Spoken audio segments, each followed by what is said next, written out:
কারণ আমরা দেশে এমন বহু অলি আছে, ফির আছে, যারা ফির দাবি করে, এরা বইয়া বইয়া সিগারেটও টানে, আবার মুরিদও করায়। আপনারা কোন এমন ফিসাব সমাজে আছে না নাই?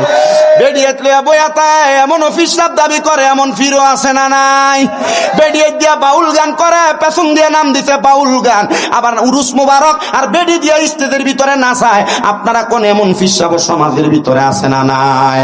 ওদার কসম, যে ফিসাব সিগারেট খাই, বেডিয়েত লইয়া বইয়া তাই আর উরুস মুবারকের নাম দিয়া বেডিয়েত দিয়া গান করে, এটা পিন্না পিন্না পিন্না, এটা নাম্বার 1 শয়তান। আর এগুলার কারণে ইসলামের সুন্নিয়তের হক্কানি পীর মাশায়েখের বদনাম হয়। বলে হুজুর তো হক্কানি পীর চিনব কেমনে?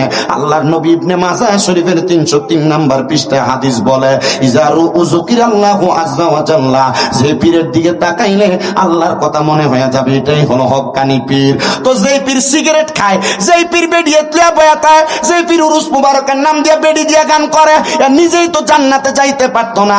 আমার বিশ্বাস হয় না রে বাবা, আপনারে নিয়ে কেমনে জান্নাতে যাইবো? আরে বাবা, যেই পীর সিগারেট খায়, এটা হক্কানি পীর না, হক্কানি পীর না, হক্কানি পীর না। বলে হুজুর কেন? কারণ পীরে যদি সিগারেট খায়, মুড়িতে গাঞ্জা খাইবো। পীরে যদি বেডিয়েত লইয়া বয়া থাকে, মুড়িতে বেডি লইয়া শুইয়া থাকবো। পীরে যদি গান বাজনা করে, মুড়িদান বেডিয়েত লইয়া নাচবো। কথা কন না ঠিক কিনা? হক্কানি পীরের আদর্শ এটা না।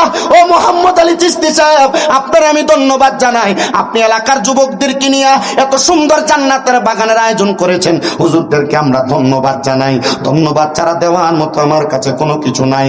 আজকের মাহফিল করার কারণে, উরুসের নাম দিয়ে বেডি নাচানো না কারণে, জান্নাতের বাগানের উসিলায় হবিগঞ্জের বাদুইয়ের, ছয়গড়িয়ার কবরস্থানের কবরবাসীরা আপনাদের জন্য কত দোয়া করতেছে আপনারা জানেন না।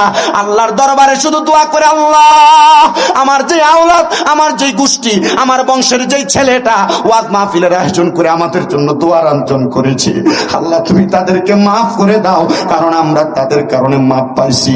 আল্লাহর কাছে দোয়া করে, ও মাগফিরাতুল লাহুমা, আল্লাহ তুমি তাদেরকেও মাফ করে দাও।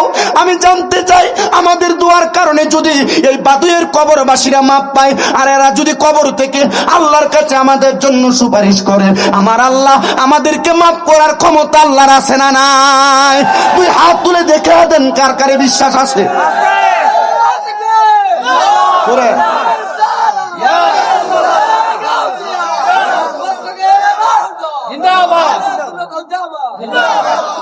জোরে বলেন না মারহাবা। এ প্রিয় মুসলমানেরা,